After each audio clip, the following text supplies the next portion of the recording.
We have this prarthana at the lotus feet of Lord Shiva. Vrindavana manipate jaya somaha somamaule saranana sanatana naradebhyo gopeswaro brajavilasi jugangri padme प्रीतिं प्रयच्छनि त्वरां निरुपाधिकां मे।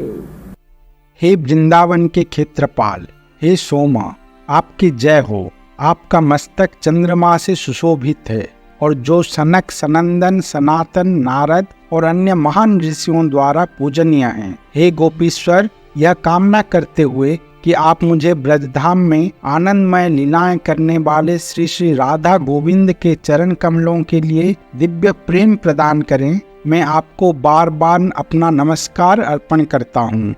हरे कृष्णा। भगवान भोलेनाथ के अनंत लीलाएं हैं जो कि श्रीमद् भागवतम और कई शास्त्रों में वर्णित है। श्री श्रीमद् गौर गोविंद स्वामी गुरुदेव के शिक्षाओं में एक महत्वपूर्ण शिक्षा है शिव तत्व। गुरुदेव ने अपने कथाओं में और अपने जीवन में भी भगवान शिव जी के ऊपर बहुत सारे शिक्षाएं दिए हैं। प्रभुपाद ने समग्र पृथ्वी में 108 मंदिर बनाए और उन्होंने अपना आखिरी 108वें नंबर का मंदिर भुवनेश्वर में बनाया। भुवनेश्वर जो कि एकाम्र क्षेत्र के नाम से शास्त्र में प्रख्यात है। यह एकाम्र क्षेत्र शिव जी का क्षेत्र है जहाँ पर कोटि लिंग, 1 करोड़ से भी ज्यादा शिवलिंग हैं। यहाँ पर 8 तीर्थ हैं। स्वयं महादेव सभी लिंगों के राजा लिंगराज के रूप में एकाम्र क्षेत्र में विराजमान है। यह एकाम्र क्षेत्र शिव जी का सबसे पसंदीदा स्थान है। वाराणसी और कैलाश से भी ज्यादा शिव जी इसको पसंद करते हैं। ऐसा क्यों है और ये एक शिव क्षेत्र कैसे बना, इसका इतिहास गुरुदेव सुनाते हैं।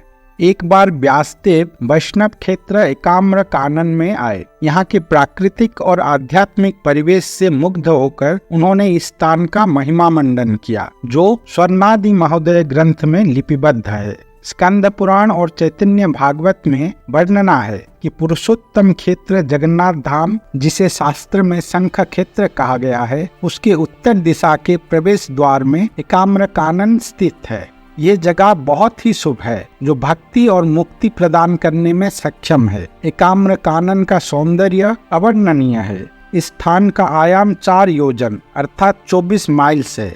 इस कानन अथवा जंगल में एक ऐसा आम का पेड़ है जिसकी शाखाएं 2 माइल्स तक फैले हुए हैं। इसीलिए इस जंगल को एकाम मतलब एकाम्र कानन कहा गया है। ये जगह भुवनेश्वर, हिमाचल और स्वर्णादि क्षेत्र के नाम से भी जाना जाता है। माता भगवती देवी ने जब भगवान शंभु के मुख से एकाम्र कानन का महिमा सुने तो उनमें इच्छा जागृत हुआ कि वहां जाएं। तब एक दिन वो इस स्थान को दर्शन करने के लिए पहुंचे। उन्होंने यहाँ पर एक महालिंग का दर्शन किया जो कि सीता वर्ण का था, मतलब जिसका रंग आधा काला और आधा सफेद था। माता पार्वती ने उस महालिंग का पूजा किया। तब उन्होंने देखा कि एक पुष्करिणी से हजारों की संख्या में गाय निकल के आ रहे हैं और उस महालिंग में दूध की वर्षा कर रहे हैं। तदुपरांत उस महालिंग का परिक्रमा करके फिर वापस उसी पुष्करिणी के अंदर चले जा रहे हैं। दूसरे दिन भी देवी ने उस घटना को देखा। फिर देवी ने अपना रूप बदल के एक गोपी का रूप ले लिया और उन गायों का पीछा करने लगे। इस तरह से माता पार्वती ने अपना 15 साल एकाम्र कानन में बिता दिए। एक दिन जब देवी जंगल में भ्रमण कर रही थी तो 2 युवा राक्षस भाई कृति और बास उनके इस गोपी रूप का दर्शन करके मोहित हो गए और उनके पास पहुंचकर अपना इच्छा प्रकाश किया उनको पत्नी के रूप में पाने के लिए। माता भगवती तत्क्षणात वहां से अंतर्धान हो गए और अपने मन में शिव शंभु के पाद पद्म का स्मरण करने लगे। जैसे ही माता ने शिव जी को याद किया तो तुरंत शिव जी वहां पर एक गोप कुमार का वेश लेके पहुंच गए और माता सती से बोले, हे देवी, आप चिंतित मत होइए, ये दोनों दानव भाई राक्षसराज द्रुमिल के लड़के हैं जिसने अपने घोर तपस्या से देवताओं को प्रसन्न करके उनसे वर प्राप्त किया है कि उसके दोनों संतानों को कोई भी अस्त्र से नहीं मारा जा सकता। इसीलिए अभी परमेश्वर भगवान का इच्छा है कि आपके हाथों इन दोनों राक्षसों का वध हो। महादेव से आदेश पाने के बाद देवी भगवती फिर से उन राक्षसों के सामने प्रकट हुई जो उनको जंगल में हर तरफ ढूंढ रहे थे। देवी ने उनसे बोला, ठीक है, मैं आपकी इच्छा को पूरा करूंगी, लेकिन मेरी एक शर्त है। आप में से जो भी मुझे अपने कानों में या सर पर उठाकर ले जा सकेंगे, मैं उनका पत्नी बनूंगी। फिर दोनों भाई आपस में लड़ने लगे देवी को अपने कांधों में उठाने के लिए। उसके बाद माता ने दोनों राक्षसों कृति और बास के कांधों में अपना पैर रखकर खड़ी हो गई और विश्वम्भरी का रूप धारण कर लिया, जिसमें वो समग्र विश्व का भार उठा सकते हैं। दोनों राक्षस देवी के पैरों के नीचे कुचल के मृत्यु वरण किए। यह स्थान, जो देवी पादहरा के नाम से विख्यात है, लिंगराज मंदिर के बिल्कुल सामने ही स्थित है। उस दिन से वैष्णव प्रवर शंभु और भगवती देवी दोनों ही एकाम्र कानन में रुक गए। कृति और बास को मारने के बाद भगवती देवी थक गए थे। उनको प्यास लग रहा था, नींद भी आ रही थी। शिवजी ने भगवती देवी का प्यास मिटाने के लिए अपने त्रिशूल से एक पर्वत के शीर्ष भाग में वार किया। उससे एक बहुत बड़ा कुआं बन गया, जो शंकर बाम्फी के नाम से विख्यात हुआ। लेकिन भगवती देवी ने कहा कि मुझे एक बहुत सुंदर बड़े पुष्करिणी से पानी पीना है, जो हमेशा के लिए यहाँ पर हो।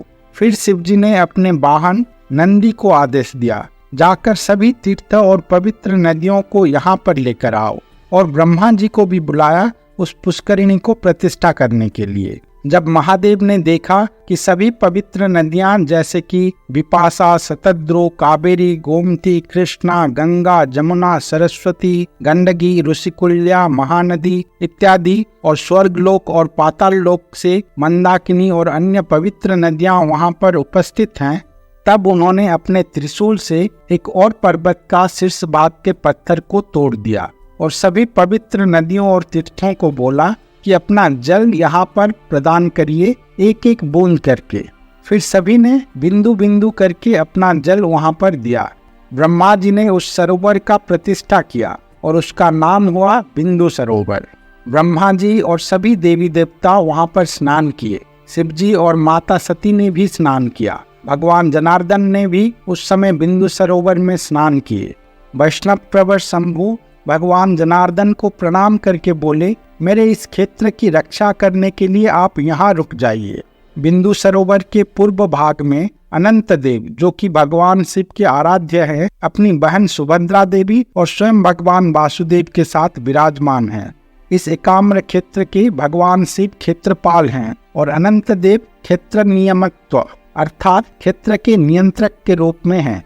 हर साल ग्रीष्म ऋतु में जब चंदन यात्रा होता है तो शिवजी मदन मोहन, जो अनंत वासुदेव हैं, उनके साथ बिंदु सरोवर में नौका विहार करते हैं। यही परंपरा पुरी में भी है। जब चंदन यात्रा में 3 शिवजी मदन मोहन के साथ जाते हैं नरेंद्र पुष्करिणी में नौका विहार करने के लिए। अगर कोई बिंदु सरोवर में स्नान करता है तो उसे समग्र तीर्थों में स्नान करने का फल प्राप्ति होता है, और जो भी अनंत वासुदेव को दर्शन करता है तो स्वयं भगवान को दर्शन करने का फल प्राप्ति होता है। हम अपने चर्म चक्षु से इस दिव्य धाम और सरोवर का दर्शन ना कर पाएं, लेकिन फिर भी शास्त्र के निर्देशों को पालन करके दिव्यता की ओर बढ़ जरूर सकते हैं। इस शिव क्षेत्र एकाम्र कानन भुवनेश्वर, जो कि प्रवेश द्वार है पुरुषोत्तम क्षेत्र का, इसके क्षेत्रपाल भगवान शिव हैं, जो हमें राधा गोविंद देव के चरणों में भक्ति प्रदान करते हैं, और वही हमें धाम में वास करके भगवान की सेवा करने का अधिकार भी देते हैं। गुरुदेव कह रहे हैं, So Lord Shiva, by the order of Janardhan, by the mercy of Janardhan, has become Kshetrapal, Vaishnava Pradhan Shiva. And Lord Shiva simultaneously is the Bhakti Pradata. He is a great Vaishnava, so he can give you bhakti if he is pleased, and also give you the adhikar to say, serve the dham of the Lord. Dham seva, adhikar and bhakti pradata. Lord Shiva can give you. श्रीमन चैतन्य महाप्रभु जब वाराणसी में रुके थे तो हर दिन काशी विश्वेश्वर का दर्शन करते थे। जब महाप्रभु जगन्नाथपुरी जा रहे थे तब उन्होंने भुवनेश्वर एकाम्र क्षेत्र के बिंदु सरोवर में स्नान करके लिंगराज भगवान के दर्शन किए और लिंगराज मंदिर में उदंड कीर्तन और नृत्य किए थे अपने परिकरों के साथ।